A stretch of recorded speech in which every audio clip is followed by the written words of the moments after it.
सत्यव्रत की बातें सुनकर मछली समुद्र के बीच पहुंची। एक महापर्वत की भांति समुद्र की लंबाई तक फैलकर बोली, सत्यव्रत देखा, तुम्हारी वाणी अचूक निकली और अचूक रहेगी। न मालूम मैं यूं बढ़ते बढ़ते क्या से क्या हो जाऊंगी।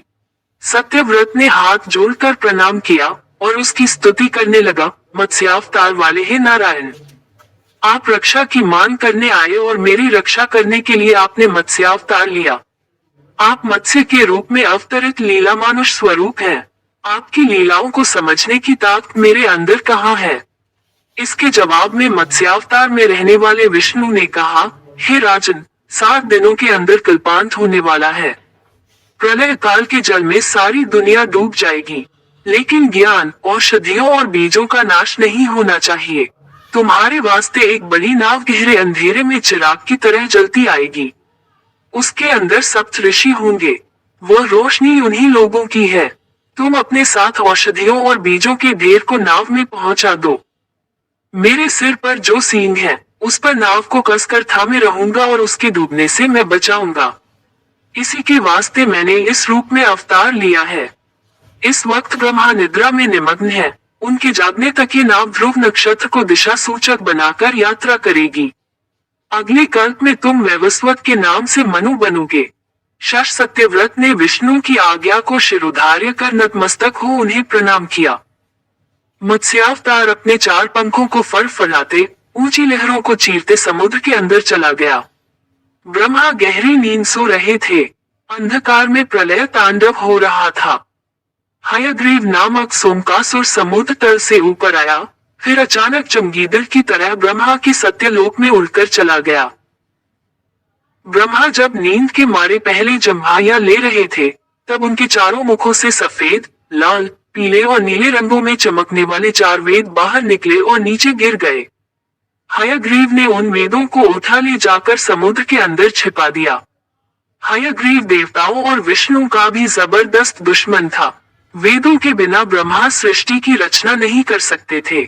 हर एक कल्प में विष्णु अच्छाई को बढ़ावा देकर उसका विकास करना चाहते थे। उनके इस संकल्प को बिगाड़ देना ही हयग्रीव का लक्ष्य था। प्रलयकालीन समुद्र पृथ्वी को डुबो रहा था।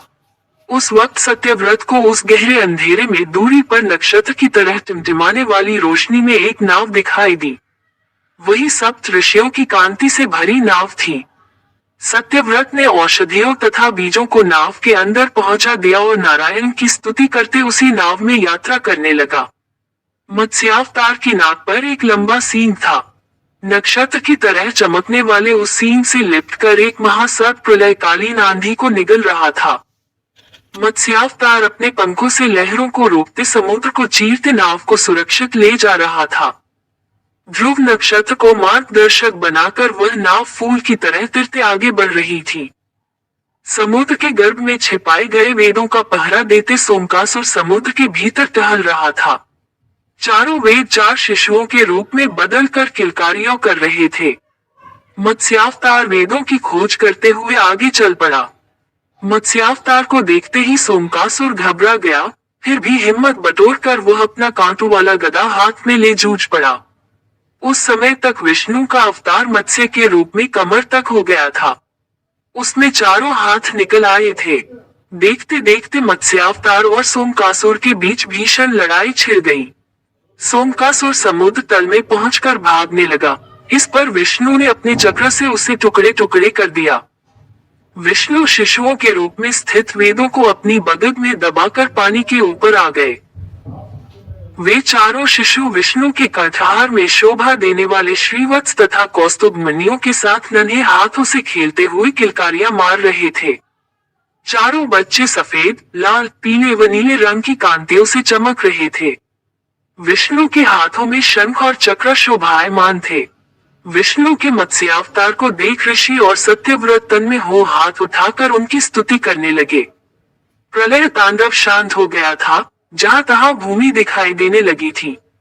नाव भी अपने लक्ष्य पर पहुंच गई। ब्रह्मा के लिए दिन और रात का समय बराबर था। उनकी निद्रा का समय पूरा होने को था। आसमान में प्रकाश की किरणें फूट रही थी। नया कल्प शुरू हो रहा था। सरस्वती देवी पहले जाग उठी। उन्होंने अपनी वीणा पर भूपाल राग का आलाप किया। ब्रह्मा जाग उठे। उन्हें लगा कि उनके चारों सिरों में कोई अशांति फैली है। फिर परख कर देखा, वेद गायब थे। इसी चिंता में ब्रह्मा कुछ परेशान थे। तभी विष्णु ने मत्स्यावतार में प्रत्यक्ष हो उनके हाथ में वेद सब पा दिए। ब्रह्मा ने विष्णु के मत्स्यावतार को जी भर कर देखा, तब अपने हाथ जोड़कर चारों मुखों से उनकी स्तुति की, रूप हे नारायण।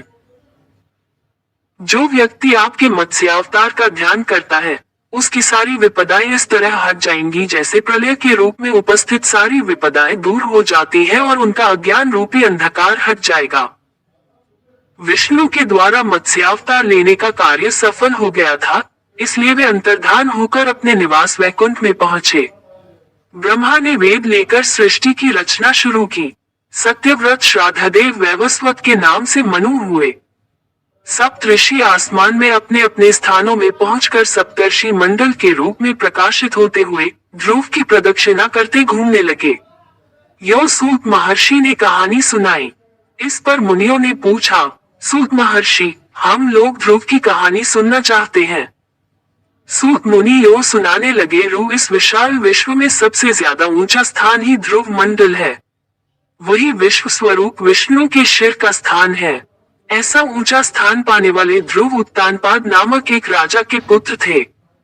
ध्रुव की माता सुनीति राजा उत्तानपाद की ज्येष्ठ पत्नी थी। सुरुचि छोटी रानी थी। राजा सुरुचि को ज्यादा प्यार करते थे। एक दिन राजा उत्तानपाद छोटी रानी सुरुचि के पुत्र उत्तम को अपनी जांघ पर बिठाकर प्यार जता रहे थे। तभी वहां पर ध्रुव आ पहुंचा। उसके मन में भी अपने पिता की जांघ पर बैठने की इच्छा थी। वो बड़ी लालसा से अपने पिता की आंखों में देखता रहा। उस वक्त सुरुचि वहीं पर थी। राजा सुरुचि से डरकर ध्रुव को देखकर भी अनदेखा सा कर गए। ध्रुव ने सोचा था कि उसके पिता उसको भी अपने छोटे भाई के जैसे अपनी जांघ पर बिठाएंगे, पर ऐसा न होते देख उसे रोना आया। उसके गालों पर आंसू मोती जैसे चमक उठे। ध्रुव की हालत देख सुरुचि खिलखिलाकर हंस पड़ी और बोली, अरे बदकिस्मत के बच्चे, चाहे तुम जिंदगी भर तपस्या क्यों न करो, मेरे पुत्र के समान तुम्हें अपने पिता की जांघ पर बैठने का भाग्य प्राप्त न होगा। मेरे पेट में पैदा होगे तभी तुम्हें ये सौभाग्य प्राप्त होगा। हाँ, तुम तो जब देखो नारायण का संकीर्तन किया करते हो। अब तपस्या करके उसी नारायण से पूछ कर देखो, कहीं वे तुमको ऐसा सौभाग्य प्रदान कर सकते हैं या नहीं।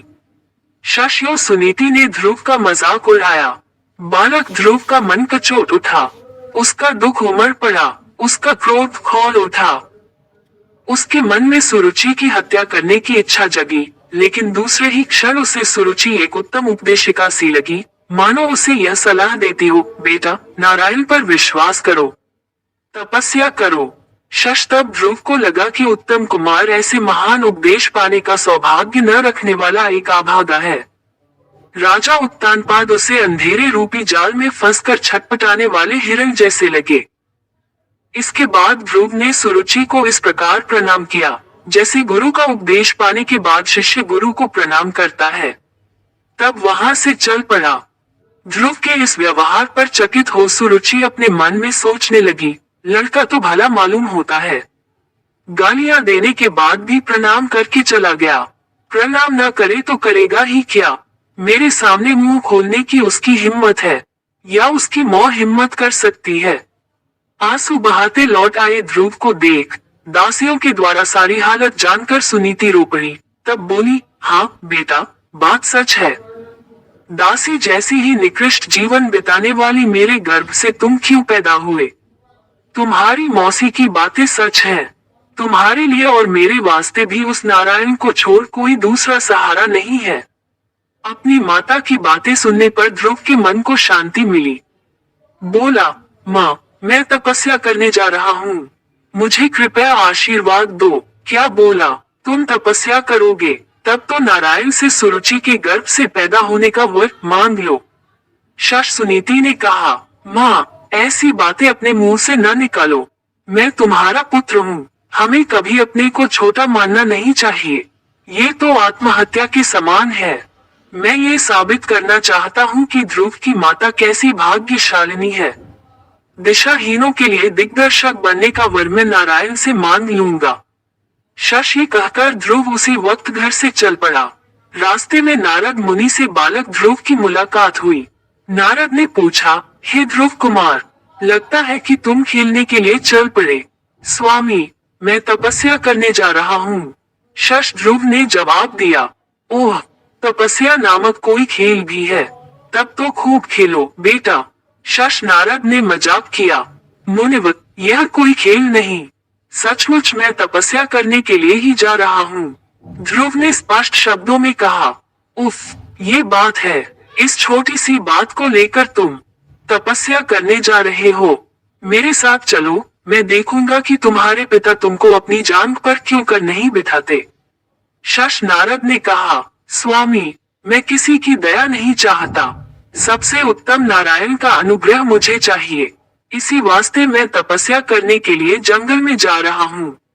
शश ध्रुव ने कहा, तपस्या करना कोई हंसी खेल की बात नहीं बेटा, जंगल में शेर, बाघ वगैरह खूंखार जानवर होते हैं, धूप, जाड़ा और बरसात का सामना करना पड़ता है, मेरी बात मानकर घर चलो। शश नारद ने समझाया, मुनिवर, मैं क्षत्रिय हूँ, अपमान सहते हुए जिंदा नहीं रह सकता, क्या आप मुझे कायरता की दवा पिलाने आए हैं। शश ध्रुव ने पूछा, बेटा ध्रुव, मैंने तुम्हारा दृढ़ निश्चय जानने के लिए ही ये बातें कही। एक जमाने में मैंने भी अनाथ बालक बनकर अनेक अपमान और अत्याचारों का शिकार हो अंत में तपस्या की थी। तुम मधुबन में जाकर ओम नमो नारायण का जाप करते तपस्या करो, मैं तुमको आशीर्वाद देता हूँ। अपने कार्य में सफल होकर लौट आओ। शश नारद ने समझाया। ये बातें सूत मुनि के मुंह से सुनकर मुनियों ने पूछा, मुनींद्र, नारद ने अपमान और अत्याचारों का सामना कैसे किया। नारद का वृतांत सुनने का कुतूहल हमारे मन में पैदा हो रहा है।